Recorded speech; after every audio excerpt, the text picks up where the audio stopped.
皆さんこんにちは。I'm Fumi from Speak Japanese Naturally. As a Japanese teacher, I often hear from people that they can't understand spoken Japanese, that pitch accent is too difficult, or that they want to improve their pronunciation. When that happens, I tell them shadowing is a great method. Have you heard of shadowing? Are you doing it? If you are already doing it and feeling its benefits, please continue with your method. For those who haven't tried it yet or are doing it but not seeing results, this video is for you. I'll cover the basics of shadowing for beginners, what it is, what benefits you can get from it, how to do it effectively, and what materials you should use. So let's get started. Shadowing is a language learning method that's particularly effective for improving listening and speaking skills. The term shadowing comes from the method itself. It's a technique where you follow the audio source, like a shadow. In other words, you immediately repeat what you hear. Listening to the entire sentence, or just part of it, and then pausing the audio and then repeat is just repeating. In shadowing, you immediately vocalize what you hear. So you are speaking while listening. It's work that requires a lot of focus. Your ears and mouth are working simultaneously. So how does shadowing benefits with your learning? Firstly, you will not be able to say what you cannot hear. Since you're listening and then speaking, your listening skills improve. By practicing until you can say it, you start to understand what is being said and how it's being said. You begin to hear it better. So firstly, shadowing is great for improving your listening skills. It also helps improve your speaking. When speaking, you go through the process of 1. Having something you want to say, and 2. Putting into words, and 3. Actually voicing it.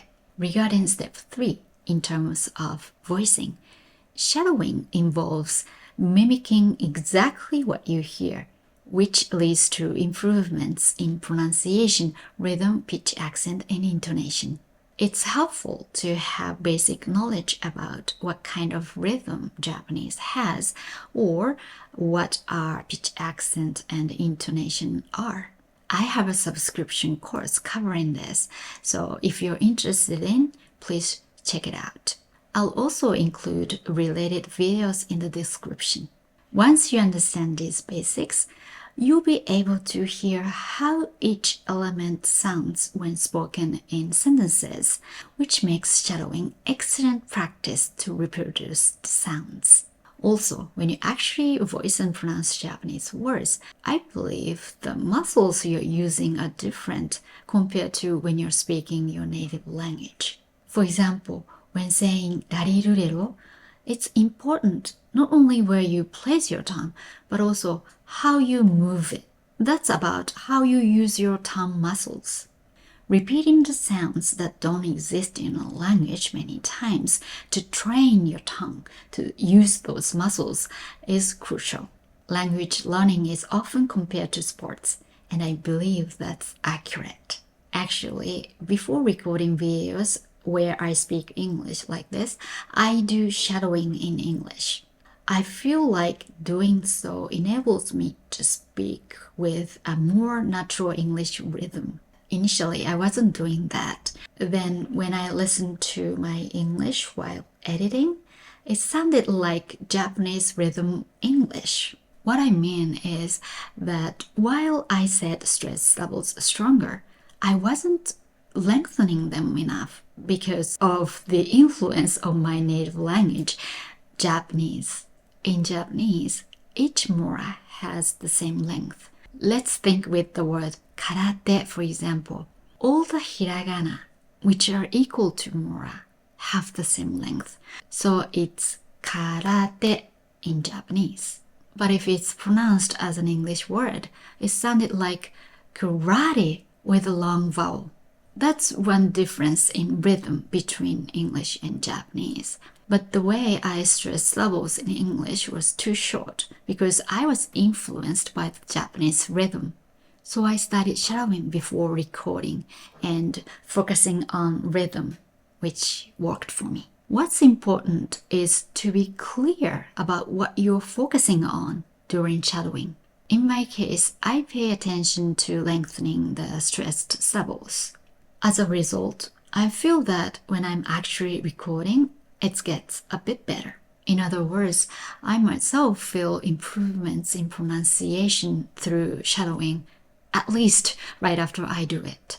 As for the process from step 1 to 2, the verbalization part, by doing shadowing repeatedly until it comes out naturally from your mouth, you increase the expressions you can use during speaking. These expressions also come out as natural collocations. Collocations are a combination of words. For example, when making udon noodles, instead of saying udon wo tsukuru, it's common to say udon wo utsu. You naturally learn such things. Moreover, especially for those whose native language has a different word order from Japanese, shadowing helps in developing a Japanese brain. If you're wondering what a Japanese brain is, please watch this video. What I call a Japanese brain is a brain where what you want to say comes out in Japanese word order. Japanese and English have such different word orders that it's almost like they're reversed. You need to train your brain to get used to the Japanese word order. And training involves a lot of practice. And one of the highly effective methods is shadowing. However, depending on how you do it, it might be less meaningful. So next, I'd like to talk about how to do shadowing most effectively. As I mentioned earlier, shadowing involves voicing exactly what you hear. While you're speaking, you're listening to the next part, and when you're saying that part, you're listening to the part after that. Let me demonstrate it. さて、カラスという漢字はこう書きます。違いは何でしょうか？そうです。カラスは一本線が足りないですね。実は鳥のこの部分は目を表しています。でもカラスは黒いので私たちからは見えない。なのでその分の線をなくしたのです。面白いですね。Since you need to pay attention to both listening and speaking at the same time, it's quite demanding. It can be pretty tiring. Shadowing itself is just I showed you. As for the method, I recommend doing it in this order. Step 1. Read and understand. Step 2. Shadow while paying attention to pitch, accent, and intonation. Step 3. Practice repeating the parts you can't say until you can. Step 4. Shadow with purposes other than pitch, accent. And step 5, record yourself and listen. Step 1, read and understand. When doing shadowing, it's important to understand the meaning as you speak. Repeating something you don't understand is meaningless. It might be a math exercise, but since you're taking the time to do it, it's definitely better to make it useful for verbalization, which I mentioned earlier. When speaking your native language, if it's not a difficult thing, what you think just comes out of your mouth, right? You don't think about word order. Shadowing serves as practice for that. You want to be in a state where you have something to say and you're just voicing it. For languages like English and Japanese, where the word order is almost like reversed, it's important to understand in the order you hear. It's crucial not to wait until the end of the sentence to translate, but to understand from the beginning in units of meaning. To do that, it's effective to divide the sentence with slashes at the breaks between different units of meaning. It might not seem like a big deal, but interestingly, When you do it, you can visibly grasp the units of meaning, making it easier to understand in that word order. Please watch this video on how to do it. In any case, not translating with your language's word order is important.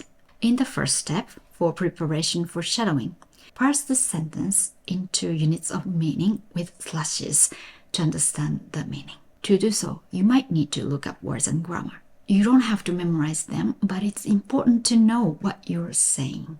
Step 2. Shadow while paying attention to pitch, accent, and intonation. Now you start shadowing. For the first time shadowing, it's okay to look at a script. What's important in doing shadowing is that you need to be clear about your purpose. Simply repeating aimlessly might lead to wasting your time. Please don't do it on autopilot. Identify your weaknesses and decide what to focus on each time you do shadowing. For example, properly lengthening long vowels in koyo, mimicking pitch accent, focusing on sounds like rarirurero. There are many challenges. Work on one at a time in each shadowing session. Don't try to tackle everything at once, otherwise your focus will scatter. Depending on your level, I think it's best to focus on 1 or 2 at most points per session. If there are many points to focus on, you can simply repeat the same material many times. However, during the first shadowing session, I recommend you mimic the pitch, accent, and intonation. Japanese is a language where pitch rises and falls are important. It's not an exaggeration to say that the fluency is determined there. But I think this is the most difficult part for everyone. Therefore, I recommend including a session focusing on pitch, accent, and intonation at the beginning. That way, even when you're focusing on something else in later sessions, you won't completely neglect pitch rises and falls. So, in the first shadowing session, focus on pitch, accent, and intonation. Step 3. Practice repeating the parts you can't say until you can. For the parts you find difficult to say, practice them repeatedly until you can say them smoothly without looking at the script. The parts you struggle with are your weak points, so focus on practicing them many times. Even when practice those parts, please don't forget about pitch rises and falls. Step 4. Shadow with purposes other than pitch, accent, and intonation. This time, focus on your weaknesses and areas that you want to improve. For example, properly lengthening long vowels or the rhythm of the small tsu, or making sure that this doesn't become this. Shadow while being mindful of these points. I repeat, don't just shadow aimlessly. By having a purpose, your practice will be much more effective. Step 5. Record yourself and listen. This is actually the most important part. Once you can shadow without delay and there's no part you can't say, please record yourself. Listen to the audio you are shadowing through a headphone and record only your own voice. Listening to your own voice is important. Listening to your own voice might feel embarrassing, but it's very effective, so please do it. Check whether the parts you are focusing on are reflected in your own voice. You might not notice at first, but as you repeat this process, you'll begin to hear it. As your level increases, you'll be more aware of what you're lacking. So please give it a try. If you still can't tell, I recommend my subscription course. If members upload their audio to the forum, I'll check it and give advice. Also, once a month, we have a pronunciation challenge. If you participate, I provide feedback via video. The sentences in the challenge are ones I've created that include elements that many students struggle with. The sentences are different each month, so it's interesting and fun. The link in the description. I've been talking about the method. While method is important, choosing the right material is also crucial. Next, I'll talk about materials you should use. For beginners, the length should be short. Use short materials of 1 or 2 minutes or less. If you'd like to use longer materials, I think it's best to use just a part of them at a time. In any case, it's important to choose something you can understand. If it's too long, it's too hard to look up all the words or grammar you don't know. So short ones are better, at least at the beginning. It's effective to work with the materials below your level. In extensive reading or immersion, you might have heard of the input hypothesis concept of I+1. It suggests that it's good to input a lot of content that is slightly above your level. I agree with that, but when it comes to shadowing, it's important to speak out what you understand. So I think it's best to start with the material below your level. I-5 might be fine. There's no such term, but it's important to use something very easy. The content can be anything you like. What's most important is it includes what you want to be able to say or the words you want to be able to use. Once you get used to shadowing and find 1 or 2 minute materials too easy, and if you want to try something more challenging, please gradually tackle higher level and longer materials. If you want to improve your speaking, I think it's best to find a model, a person who you want to speak like, and shadow their way of speaking. In Japanese, the way of speaking differs between women and men. When using des and mas, there's not much difference, but in casual speech, there's a great difference. So when choosing a model, please pay attention to that too. Then shadow by trying to become that person. Imitate their intonation, accent, poses, everything. Please try to model the best you can. In any case, please give it a try. Doing it is important. I think it's good to keep a recording of your first shadowing. Then when you compare it to 1 month later, 3 months later, 6 months later, you'll be surprised how much you've improved. Such records become valuable assets for you, so please make sure to keep them. Okay, that's all for today's video. If you find this video helpful, please give it a thumbs up and subscribe to my channel. If you're interested in my subscription course, please visit my website through the link in the description. I look forward to seeing you there. Well then, have a good day. またね